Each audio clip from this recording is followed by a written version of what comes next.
உன் தம்பி ஒருத்தன் கடைசி போயிட்டான் நானே. என்னடா சொல்ற? அட சவுட்டு பேல, உன் தம்பி ஒருத்தன் கடைசி போயிட்டானாண்டா. தம்பி என்னடா ஆச்சு?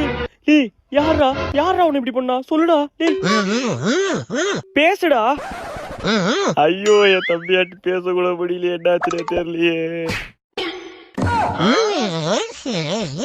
ஐயோ வாயில டேப் போட்டிருக்கா. இப்ப சொல்றா தம்பி, யாரா உன்னை இப்படி பண்ணா? தோ அந்த கிழவன் தான். கேளட்டு பயல, நான் யாருன்னு தெரியுமாடா உனக்கு? உனக்கு வார்னிங் தரேன், 3 என்றதுக்குள்ள ஓடிடு. 1 2 3